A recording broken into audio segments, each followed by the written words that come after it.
सुंदर प्रसंग श्री धनिजा बाबा सेवा समिति द्वारा संचालित दुआ नंबर 150 से 156 155 से 156 श्री हमारे हनुमान जी कष्ट विनाशक हनुमान जी प्रधान श्रोता हैं। आप सभी भी श्रोता हैं। बड़ी सुंदर प्रसंग चल रहा है। आज इसकी बिंदु मिलने जा रही है प्रताप भान राजा को। राजा की मन बुद्धि वैसी हो गई है, देख रहा है कि नील महीधर शिखर सम, शिखर के समान नीले पर्वत के समान विशाल काय वो सुअर, और जैसे ही राजा को देखता वैसे भाग खड़ा होता है। राजा ने भी पीछा कर लिया। राजा पीछे पीछे चलते हैं।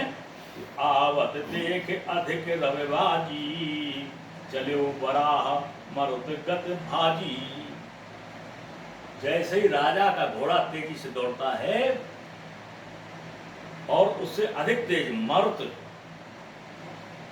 की गति के समान भागता है, मरुत मतलब हवा के समान, वो सुअर भागना प्रारंभ कर देता है। आवत देख अधिक रविबाजी, जैसे जैसे घोड़ा नजदीक आया वैसे सुअर ने भागना प्रारंभ किया। घोड़े से अधिक रफ्तार अपनी बढ़ा दी। चले हुए बराह मरुत गत भाजी, मरुत के समान, पवन के समान, वायु के समान, हवा के समान तेजी से दौड़ा है। तुरंत कीन नपो सरसंधाना, महिम मिल गयो बिलो तत्वान। कई बार राजा ने बाण चलाया है, लेकिन वो छिपके उछक के दब के पृथ्वी पर लेटकर उस बाण का संहार रोक बचा लिया। छल से कपट से किसी तरीके से राजा का बाण उसको बेधे नहीं पाया, राजा का बाण उसको प्रहार नहीं कर पाया। जैसे ही बाण चलता वैसे ही इधर उधर चिपक जाता है, लेट जाता है, खड़ा हो जाता है, बाण नहीं लगता है। तक तक तीर महिष चला, तक तक के मारा है, जैसे देखा बस उस मौका पड़ा मार दिया। तस तस तीर महिष चलावा, और कर छल सुअर शरीर बचावा। अपने शरीर को बचा लिया, बाण नहीं लग पाया। ये कला है, ये अपनी भी प्रतिभा है, ये गॉड गिफ्टेड है, ईश्वर द्वारा प्राप्त है। एक को चतुराई मूर्खता सब ईश्वर द्वारा प्राप्त है। संसार में समाज की जैसी संगति मिल जाए वैसे उसका कुछ प्रभाव तो पड़ता है। अच्छी संगति मिली अच्छा उसका जीवन हो गया, बुरी संगति में बुरा जीवन हो गया। लेकिन ये सब होशियारी चालाकी ये सब ईश्वर द्वारा प्राप्त होती है। वही आश्वर अपने उस ईश्वर द्वारा प्राप्त चतुराई से अपने को बचा रहा है। और प्रगट तुरत जाय मृग भागा, प्रगट तुरत, प्रगट होता कहाँ दूर, ताकि राजा लौट न जाए यहाँ से। लौट जाता हो सकता है इसको आगे कपट, जिस व्यक्ति को गद्दारी करनी थी, धोखा देना था, वो इसको न मिलता तो इसका वैभव जैसे तैसे चलता रहता। इसलिए क्या करता था वो, प्रकट तुरंत जाय नप भागा, दूर दिखाई देता था कि वो भागा जा रहा है। राजा फिर दौड़ पड़ता था। ऋषभस भूप चलो संग लाग, ऋषभस बहुत गुस्सा था राजा को, बोले मैं जरा से सुअर को नहीं मार पा रहा, फिर घोड़े चाबुक बैठता, फिर दौड़ लगाता है। यही क्रम चल रहा है। गयो दूर घन कहने बराहू, जहाँ नाहिन गजे बाजू निबाहू। हाँ बड़ी दूर ले गया, जहाँ कोई न पानी है न लोग हैं, सब निर्जन जंगल पड़ा हुआ, उतनी दूर ले गया वो सूरत। अकेला बन विपुल कलेशु, तदप नम्रग मग तजहि कदरेशु। इतना कष्ट है, पानी से बेवल है राजा, घोड़ा पानी से हाँप रहा है, फेना फेंक रहा है, इतना कष्ट है उस जंगल में। लेकिन क्रोध के कारण राजा उसका पीछा नहीं छोड़ रहा। क्रोध के कारण गुस्सा है, सारे तुमको छोड़ेंगे नहीं, आज छोड़ नहीं रहा है। अकेला राजा है, कोई नहीं उस वन में है। कोल बिलोक भूप बड़ पीरा, भाग पैठ गिर जुहाँ गंभीरा।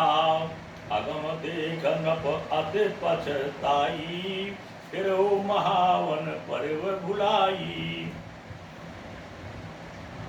राजा सोच रहा मैं आ तो गया हूं, यहाँ पानी नहीं कुछ नहीं, अब लग रहा मैं रास्ते ही भूल गया, मैं निकलूं किधर से, अगर अपने गंतव्य पर जाऊं तो जाऊं कैसे, रास्ते ही भूल गया राजा।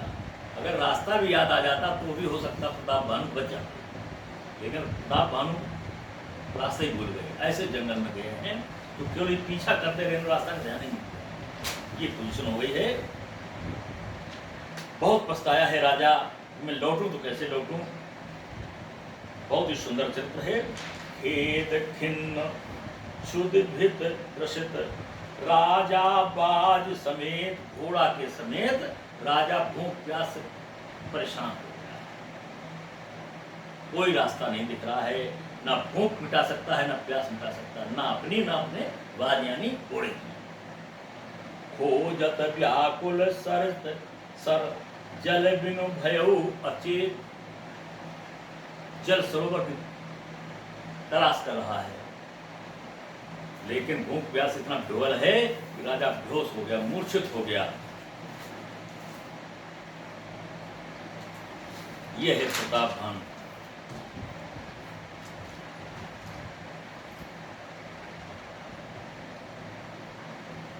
फिरत विपिन आश्रम एक देखा, घूम रहा है, अब वही कपटी मिल गया, घूम रहा चारों तरफ राजा, कहीं कुछ पानी मिल जाए, कुछ मिल जाए। देखा क्या, फिरत विपिन आश्रम एक देखा, और तहाँ बस नृपति कपट मुनि वेशा। उस आश्रम में एक राजा था जो कपटी था, मुनि के वेश में बैठा हुआ था, वेश बदल दिया। कौन राजा था? सब इन्होंने राजाओं को पराजय दी, सभी जगह जीत प्राप्त की, एक राजा ने हार नहीं मानी। देखा जो राजा हार जाता था उसे दंड स्वीकार करना पड़ता था, ये क्या किया, घोड़े से कूद करके बीच से भाग गया। बोले मैं मर जाऊंगा लेकिन हार नहीं मानूंगा। हर तरीके के लोग है प्राणी, हर तरीके की सोच है प्राणियों की। ये राजा बोला कि मैं हार तो मानूंगा नहीं, मैं मर जाऊंगा, हार नहीं मानूंगा, दंड नहीं प्रताप भानु बनूंगा। और ये पीछे ही से सारा राज हार गया, हार नहीं मानी, बीच से कूद गया, घोड़े से भाग गया, वही आज जंगल में वेश बना लिया मुनि का और बैठ गया। कपटी राजा मुनि वेश में बैठा हुआ है, आज वही इसको मिल गया है। तहाँ पस नपत कपट मुनि वेशा, जासु देश नपलीन छड़ाई, और समर सेन तज गयो पराई। ये वही राजा है, जासु देश नपलीन छड़ाई। प्रताप भानु ने इसी का देश छीन लिया था, इस राजा का सारा राजपाट छीन लिया था, ये वही राजा है। समर सेन तज गयो पराई, समर में युद्ध क्षेत्र में सेना को छोड़ करके ये भाग आया था, ये वही राजा है कपटी। इसीलिए किसी से शत्रुता नहीं करनी चाहिए, कब कौन कहाँ बदला किस वेश में ले ले, इसलिए व्यक्ति को अच्छे लोगों की संगति करनी चाहिए, सनातन संस्कृति से रहना चाहिए, सदाचार अपनाना चाहिए, कभी भी गलत आचरण नहीं अपनाना चाहिए। ये इस राजा के चरित्र से सीख मिलती है। रिस उर मारे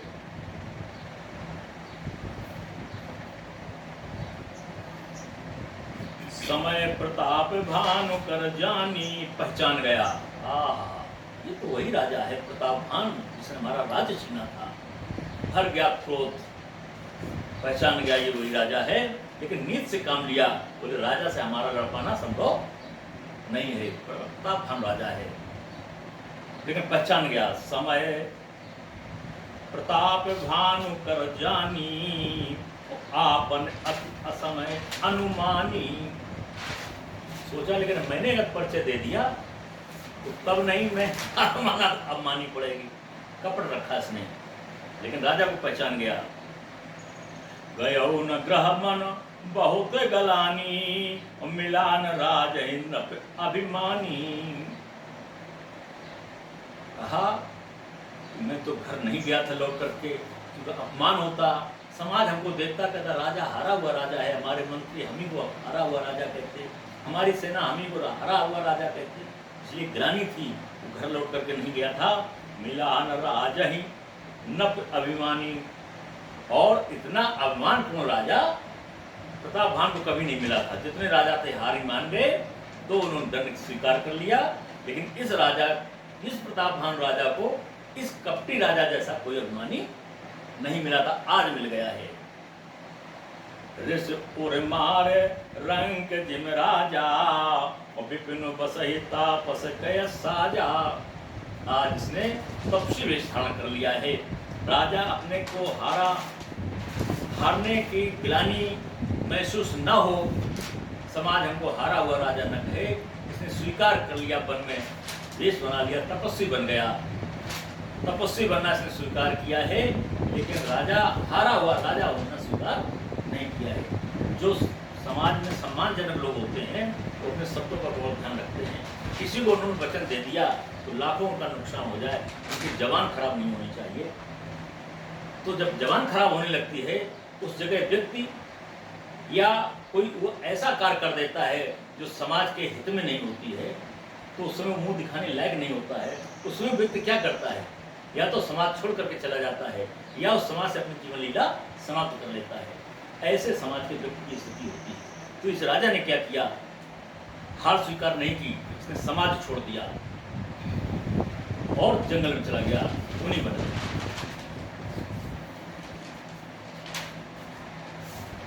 तासु समीप गवन नप कीन्हा, यह प्रताप रवि तब चीन्हा। फिर वो कपटी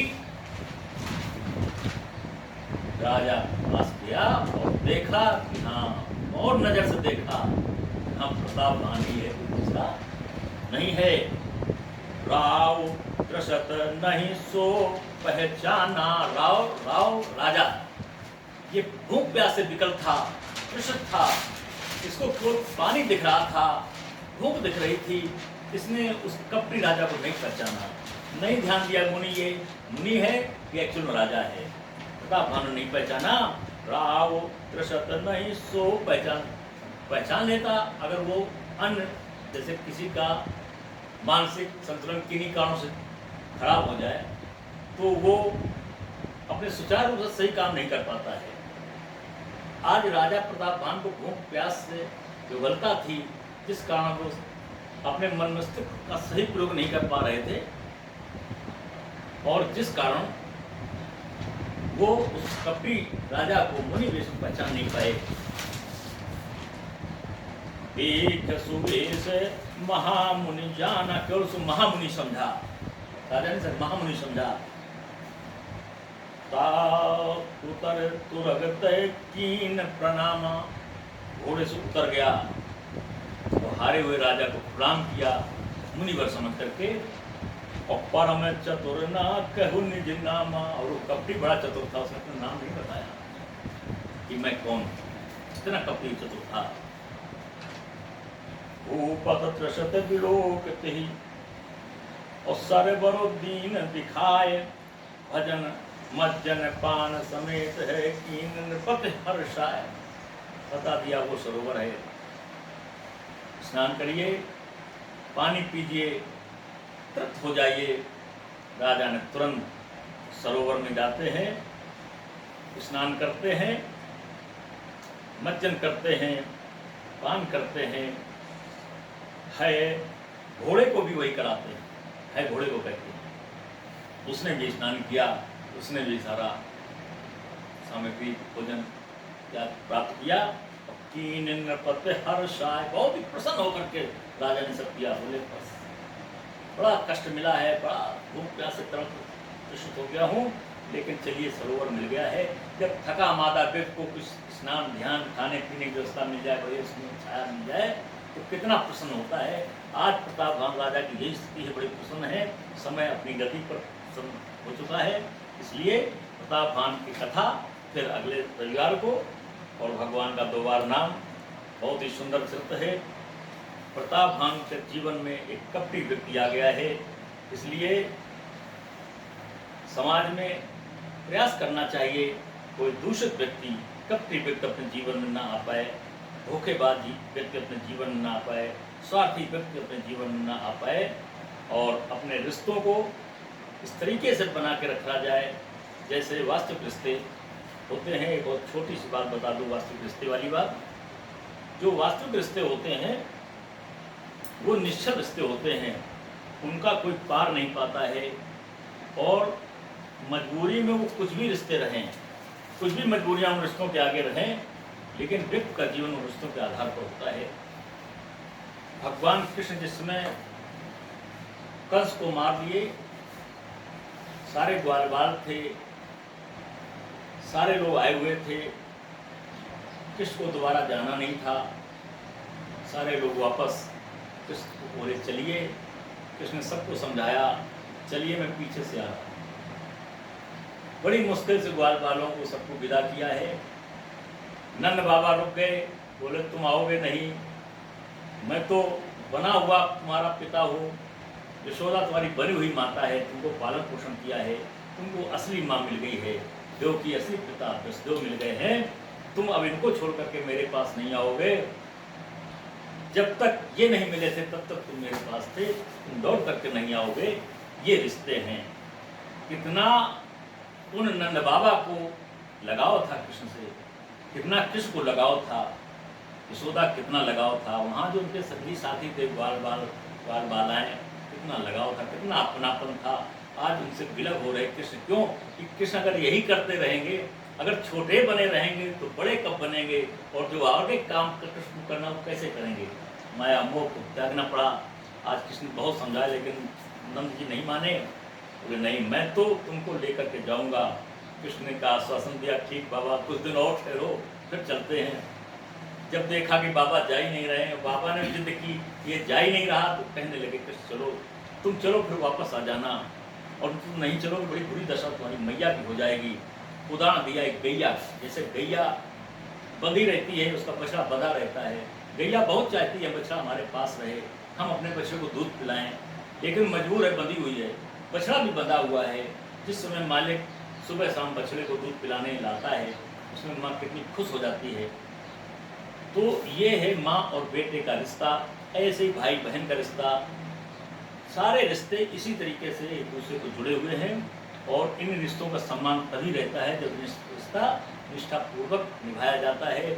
आज कृष्ण ने बाबा से कहा तुम जाओ, मैं कुछ दिन बाद आ जाऊंगा, कुछ दिन मैया के पास और रह लूँ। बाबा ने कहा नहीं, ये बहुत बड़ी रचना है।